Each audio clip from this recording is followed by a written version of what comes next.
Bonjour à toutes et à tous, c'est Émilie du site astro-intuitive.fr. Je vous retrouve pour la vidéo concernant la prochaine pleine lune. Alors vous allez voir que dans cette vidéo, on va avoir pas mal de choses à dire parce que ce qui se passe actuellement est assez intéressant, il se passe pas mal de choses. Et déjà, la première chose dont je voulais vous parler, qui me semble important par rapport à cette pleine lune, c'est que cette pleine lune va être la première éclipse que nous allons vivre cet été. Alors entre guillemets, on n'est pas le 5 juin, on ne sera pas encore en été, mais ça va être la première d'une série de 3 éclipses. Alors il faut savoir une chose, c'est que les éclipses se passent aux nouvelles lunes ou aux pleines lunes. Elles ne peuvent pas se passer à d'autres moments. Et donc là, on va enchaîner, on va avoir une pleine lune avec une éclipse de lune. On va avoir ensuite une nouvelle lune avec une éclipse de soleil et encore une pleine lune avec une éclipse de lune. Donc on a comme ça, une histoire, on va dire, qui va se dérouler sur environ 1 mois et demi. Alors, ce qu'il faut savoir déjà d'un point de vue général, parce que finalement ces 3 éclipses, elles sont liées les unes aux autres, c'est que les éclipses sont souvent, voire même quasiment tout le temps, des moments forts, des moments qui représentent des passages de cap. Vraiment l'idée de monter une marche, l'idée de de transformer radicalement et de manière finalement assez naturelle quelque chose. Comme si d'un coup on fait des mises à jour. Voilà, je pense que le terme mise à jour pourrait être le meilleur pour parler des éclipses. C'est-à-dire que d'un coup vous pouvez vous sentir complètement différent ou d'un coup faire un bond. Vraiment il y a la notion de bond, de passer d'un état à l'autre. Voilà. Alors maintenant, ce qui se passe, c'est que les éclipses sont aussi assez souvent reliées à la notion de nettoyage, de purification, d'émotionnel qui remonte. On dit souvent les éclipses, ça brasse, on n'est particulièrement pas bien. Ça peut être des pleines lunes ou des nouvelles lunes qui amplifient déjà le côté un petit peu émotionnel que certaines personnes peuvent ressentir. En tout cas ce sont des temps forts de l'année et là au mois de juin quelque part on rentre dans un temps fort, on rentre dans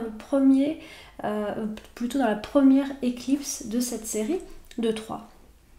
Alors, d'autre part, c'est ça que je voulais vous dire, les éclipses, donc comme je viens de vous le dire, ne se passent qu'aux nouvelles et pleines lunes. Elles ne se passent également que quand l'axe du soleil et de la lune est proche de l'axe des nœuds lunaires. C'est ce que vous pouvez voir sur la carte, si vous connaissez un petit peu.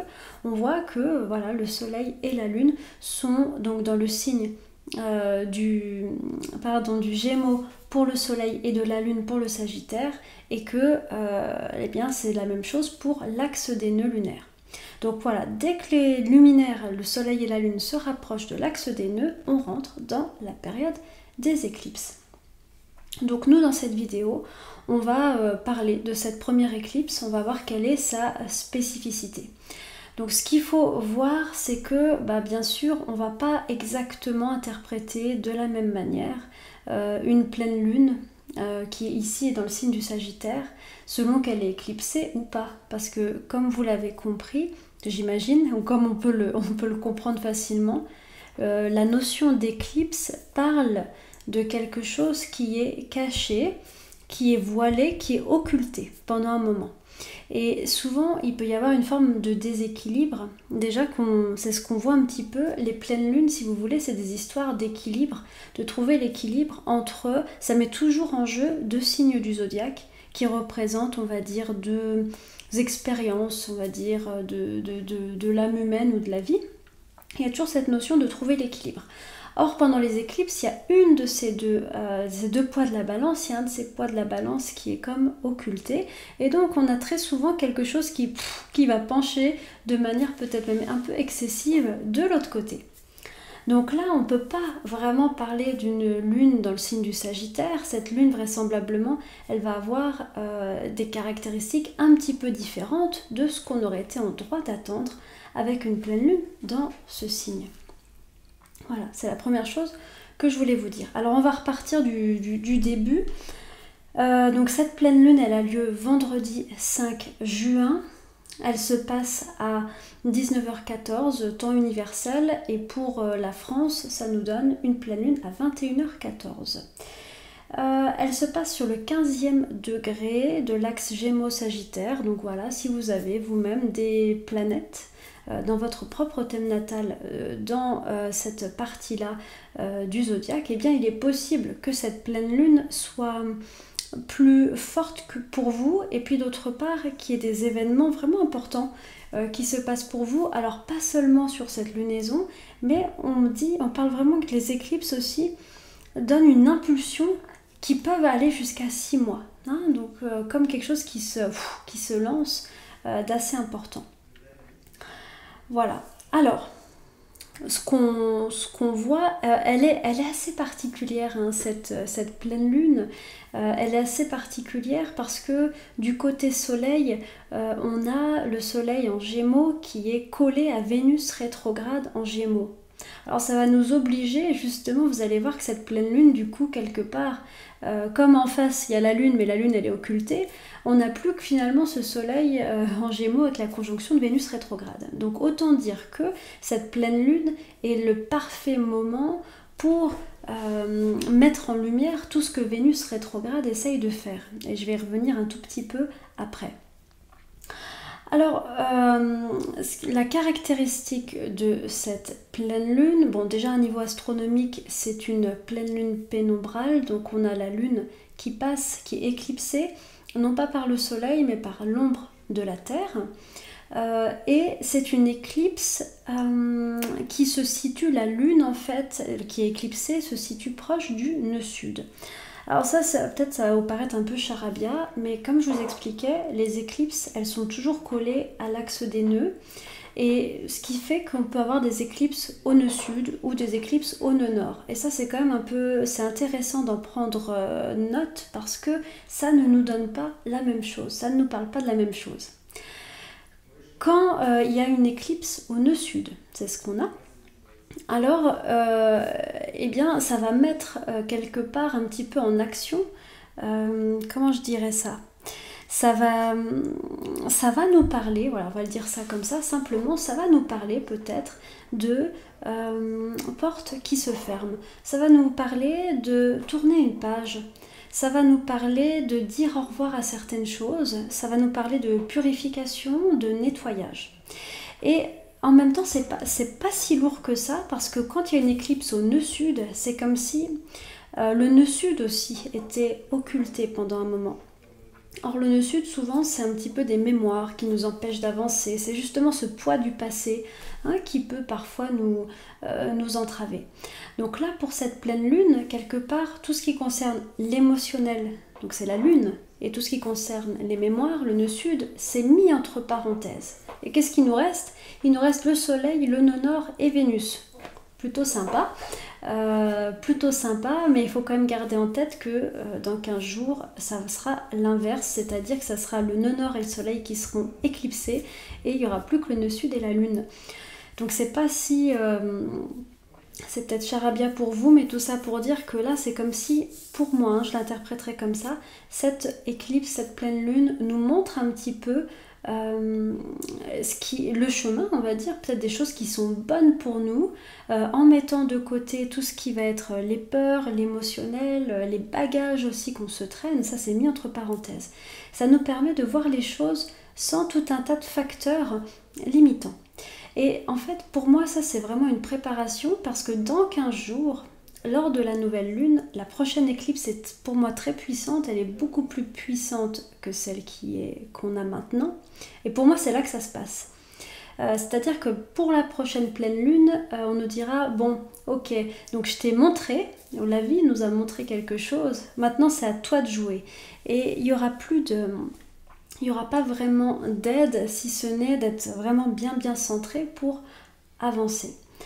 Donc tout ça pour dire que cette éclipse, elle est là un petit peu pour, je pense, comme c'est une pleine lune en plus, la pleine lune c'est quelque chose qui nous montre, qui porte à notre conscience certaines choses, cette première éclipse est là pour nous donner quelques indications sur ce qui est juste pour nous. Et je vous invite vraiment à observer, voilà, observer ce qui se joue dans notre vie. Alors, ce qui se passe donc maintenant, ce qui se passe aussi dans cette histoire-là, c'est que donc on a cette lune en Sagittaire qui est éclipsée, un nœud sud en Sagittaire éclipsé, et en fait ce qui reste actuellement, c'est toute la dynamique Gémeaux, Soleil en Gémeaux, Vénus en Gémeaux. Alors la petite problématique qu'on peut avoir ici, c'est que le Sagittaire, c'est celui qui représente le sens. C'est un signe, c'est le signe quelque part, comment dire, où son rôle est c'est celui qui, on va dire, permet à l'homme de se relier à quelque chose d'un petit peu transcendant, d'un peu spirituel, d'un peu grand, on va dire, quelque chose comme ça. Toutes les expériences un peu spirituelles, un peu religieuses, un peu philosophiques, c'est relié au Sagittaire. C'est un signe qui est en lien avec les croyances, voilà, avec toutes ces notions-là. Donc là, on voit qu'en ce moment, tout ça, c'est comme mis entre parenthèses. Et ça, c'est aussi un peu ce qui peut nous challenger. C'est que comme il reste tout le Gémeaux, c'est comme si on est un peu à la surface des choses. On est pris par 1000 activités, on est stimulé intellectuellement, on bouge, on rencontre des gens, on s'intéresse à des nouvelles choses. Et c'est vraiment peut-être très agréable, peut-être génial. Mais là, il peut y avoir, on pourrait souffrir quelque part parfois d'un manque de sens, comme si il manque des racines profondes, il manque quelque chose qui nous... on est un petit peu... les signes s'équilibrent entre eux en fait, et comme je vous disais, là, il pourrait y avoir un déséquilibre. Le déséquilibre quelque part, c'est que quand on est trop dans le Gémeaux et qu'il n'y a plus ce Sagittaire, eh bien on est dans une espèce d'activité intellectuelle mais qui n'a pas qui peut avoir une forme de non-sens, d'être dans une espèce de stimulation constante mais sans direction.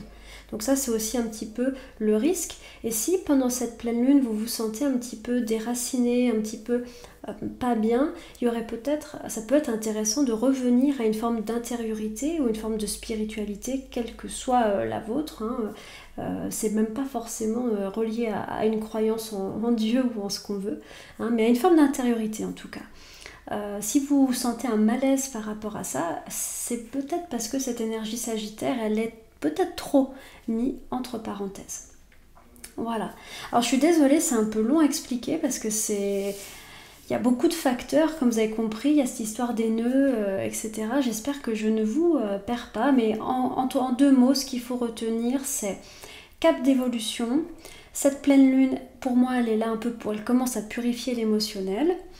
Elle est là quelque part pour nous montrer quelque chose qu'on devra mettre en pratique un peu plus clairement dans 15 jours. Voilà, et là, le focus est mis sur le signe du Gémeaux, c'est-à-dire expérimenter, c'est-à-dire être dans une activité intellectuelle, apprendre, être curieux, mais on peut souffrir d'un déficit d'énergie Sagittaire, c'est-à-dire la croyance, le sens. Voilà, ça c'est la première chose dont je voulais vous parler. Alors maintenant, on va se concentrer un instant sur cette particularité de cette pleine lune, à savoir que, 2 jours en fait avant la pleine lune, Vénus, qui est rétrograde, se retrouve en conjonction du Soleil en Gémeaux. Donc c'est ce qu'on a une conjonction Soleil-Vénus rétrograde en Gémeaux. Alors ce qui est assez intéressant, c'est que le Soleil, c'est vraiment, en tout cas en astrologie, c'est un facteur qui a pour but de mettre en lumière, de montrer quelque chose. Et donc là, c'est comme si on a un projecteur qui est mis sur cette fameuse Vénus rétrograde. Et ça nous permet quelque part de faire un bilan. Ça fait déjà un petit moment que Vénus est rétrograde, ça fait plusieurs semaines. Donc là, cette pleine lune, elle serait vraiment intéressante pour, pourquoi pas, prendre un moment pour faire le point, et voir un peu tout ce qu'on a déjà un peu compris, tout ce que cette Vénus rétrograde nous a fait travailler. Donc pour revenir un petit peu à ça, Vénus rétrograde, c'est un moment où on réévalue, c'est ça l'histoire de Vénus rétrograde, on réévalue la manière qu'on a de vivre, par exemple, notre relation amoureuse, quels sont nos besoins en termes d'amour, qu'est-ce qu'on n'aime pas, toutes les questions, ça peut être des questions les plus pragmatiques comme habiter avec la personne avec qui on est en couple, ou des questions beaucoup plus émotionnelles, quelle est la valeur de ce qui nous relie. Donc des questions sur la relation amoureuse bien sûr, mais aussi, pas que ça, parce qu'on n'est pas toujours en relation amoureuse, et puis Vénus ne représente pas que ça. C'est aussi des questions sur moi, mon image, comment est-ce que je me vois, comment est-ce que je me vis, comment est-ce que je m'aime. Et aussi des questions parfois financières. Vénus rétrograde, ça peut être un peu des retours, c'est-à-dire ces moments où on fait ses comptes et on se rend compte qu'on a oublié certaines choses. Bref, des moments où c'est comme un arrêt sur image. On n'est pas en train de projeter quelque chose ni de faire quelque chose qui va dans une direction. On est dans un mode beaucoup plus introspectif concernant les domaines de cette planète. C'est pour ça aussi que si vous sentez dans vos relations que c'est un petit peu, et pas que amoureuse, que c'est un petit peu lent, que c'est un petit peu au point mort, qu'il n'y a pas vraiment d'initiative ou que c'est un peu stagnant, c'est normal, ça fait aussi partie de ce processus de Vénus rétrograde. Et donc là, la pleine lune, quelque part, elle nous permet de voir un petit peu, de commencer à faire un bilan de ces premières semaines de Vénus rétrograde. Qu'est-ce qu'on a compris, qu'est-ce qui a travaillé, qu'est-ce qu'il y a à revoir pour nous. L'idée, c'est pas seulement d'être victime des événements, quoique voilà, Vénus rétrograde, c'est pas non plus... c'est Vénus quand même, mais qu'est-ce que nous, on a à revoir et comment on peut modifier sa manière d'être dans tous ces domaines que j'ai dit. Donc, pleine lune extrêmement intéressante, en gros, pour faire le bilan, un premier bilan de cette Vénus rétrograde. Alors comme on l'a vu, Vénus rétrograde, son principal boulot, c'est ce que j'expliquais il y a 15 jours, c'est qu'elle est en carré à Neptune, et donc c'est qu'elle est victime, cette Vénus, d'une forme d'incertitude. Elle a du mal à comprendre ce que les autres ressentent, comment les autres se positionnent, et donc elle, comment se positionner. Ça peut être aussi des questions financières, on est un peu dans le flou, on ne sait pas trop combien on va gagner ensuite, est-ce qu'on va être indemnisé pour ça, combien on peut dépenser pour ci ou ça, etc. Là, il y a la notion de, comme si on est en attente, on ne peut pas vraiment statuer, on est comme indécis, on reste comme ça.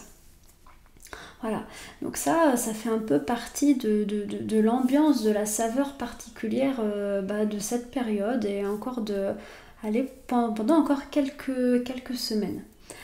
Voilà. Alors, c'est ça que je voulais vous dire. Oui, puis alors voilà, Vénus rétrograde, ça peut aussi être des moments où vous vous rendez compte qu'en fait, il y a des choses que vous n'aimez plus, et puis il y a des nouvelles choses que vous aimez, par exemple. Voilà, ça peut être des choses comme ça, c'est des réévaluations de nos valeurs. Voilà. Alors, maintenant, ce qui se passe, autre chose un petit peu intéressante pour cette pleine lune. Oui, pardon, c'est ça que je voulais vous dire si je pense à ça, mais c'est qu'aussi pendant cette pleine lune, on peut le ritualiser, cette conjonction du soleil à Vénus rétrograde, eh bien on pourrait aussi le ritualiser, pourquoi pas, parce que finalement Vénus rétrograde, c'est aussi une histoire de s'aimer soi-même, de retourner l'énergie d'amour qui d'habitude est plutôt vers l'extérieur, vers l'intérieur. Donc si vous avez envie, pourquoi pas, de vivre ce moment en conscience, d'utiliser cette éclipse qui est un moment de bond en avant pour diriger cette énergie d'amour vers vous, c'est l'excellent moment pour faire ça. Voilà. Donc on peut vraiment mettre quelque chose de sacré et de beau avec cette énergie. Alors l'autre chose dont je voulais vous parler, c'est que donc on a ce premier bloc de planètes, Soleil, Vénus rétrograde, donc j'ai abondamment parlé. Et puis on a un autre bloc de planètes qui se forme pour cette pleine lune. C'est une conjonction, encore une fois, donc deux planètes qui se rapprochent entre Mars en Poisson et Neptune dans le signe des Poissons. Et donc on a une conjonction Mars-Neptune. Et là où c'est un petit peu intéressant, c'est que un peu par le jeu astrologique, ce qui se passe, c'est que Mars et Neptune sont en aspect de tension avec Soleil et Vénus. C'est comme deux blocs qui se tapent l'un dans l'autre. Alors, on va voir un petit peu, donc déjà, Mars-Neptune, en fait, Mars en ce moment, pendant la pleine lune, Mars est en approche de Neptune. Alors, comment dire, Mars, c'est vraiment une planète qui nous dynamise, qui nous fait agir, qui nous rend combatifs, qui nous rend... voilà, qui nous permet de travailler, de nous projeter dans quelque chose. Neptune, c'est une planète qui représente l'idéal, qui représente le rêve, la vocation, quelque chose qui nous inspire. Donc là, on pourrait presque voir ça comme le fait que Mars rentre en fait, va s'approcher de Neptune et va comme remplir, on va dire, son intérieur on va dire, d'idéalisme ou d'envie ou de choses qui font vibrer. La conjonction Mars-Neptune, c'est agir pour des idéaux ou pour des choses qui génèrent des émotions en nous, qui nous font vibrer. C'est pourquoi pas accomplir un rêve, vouloir accomplir un rêve ou accomplir quelque chose qui nous tient à cœur. Ça peut être aussi, pourquoi pas, agir pour des causes plus grandes que nous, quelque chose qui nous touche profondément. Neptune, c'est la planète des poissons, c'est la planète un peu des causes humaines, humanitaires, tout ce qui est de l'ordre de la compassion, tout ce qui est de l'ordre de l'aide aux autres. Voilà, donc là, ça peut prendre 1000 formes pour chacun d'entre nous, mais c'est ça que je veux vous dire, c'est que Mars rentre dans le grand bain, on va dire, de Neptune, où le but est un peu qu'il soit inspiré. Maintenant, c'est une conjonction, et comme toute conjonction, une conjonction, c'est un aspect un petit peu total, et le moins bon côté de ça, c'est que on patauge un peu. On patauge un peu parce que Neptune, c'est de l'eau, le poisson, c'est de l'eau. C'est pas des endroits où Mars se sent trop à l'aise. Ça donne souvent un peu une rêverie ou aussi des fois une confusion, c'est-à-dire on a envie de faire quelque chose mais on manque de sens pratique. Mars Poisson, c'est pas le Mars le plus pragmatique, le mieux organisé du monde. Hein. Si peut-être vous êtes né sous Mars Poisson, vous voyez ce que je veux dire. C'est pas un Mars pour autant qui est faible, mais c'est un Mars qui est plutôt idéaliste. Donc du coup, quand il faut faire quelque chose concrètement, des fois on peut avoir le sentiment qu'on ne sait pas par où commencer ou qu'on manque d'énergie.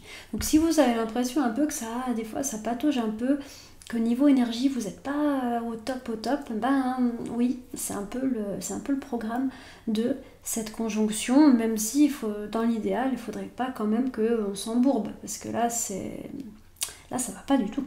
Voilà. Donc voilà, et donc maintenant ce qui se passe, c'est que ces deux blocs forment un carré. Donc un carré, c'est un aspect de tension entre deux ou plusieurs planètes. Alors, il y a plusieurs types de carrés en astrologie, ça va dépendre des signes qui sont impliqués. Là, dans ce qui se passe, on a un carré qui est dit mutable, parce que c'est des carrés entre le signe du Poisson et le signe des Gémeaux. Poisson et Gémeaux, c'est des signes mutables, c'est-à-dire c'est des signes de fin de saison. Hein. Quand on est en Gémeaux, là par exemple on est en Gémeaux, on est en fin de printemps. Alors les signes mutables, si vous voulez, c'est des signes, qui ont un peu à voir avec, c'est pas vraiment avec des événements particuliers, mais c'est plutôt avec des manières de voir le monde, une manière de comprendre le monde. C'est plutôt des choses comme ça. Et là, ce carré entre le Gémeaux et le Poisson, ça parle un petit peu d'un conflit entre quelque chose d'assez intuitif, le Poisson, et d'assez émotionnel, et quelque chose de beaucoup plus cérébral, de beaucoup plus malin, intellectuel, précis, avec un discernement mental plutôt. Et on a une espèce de conflit entre ces deux forces. Voilà.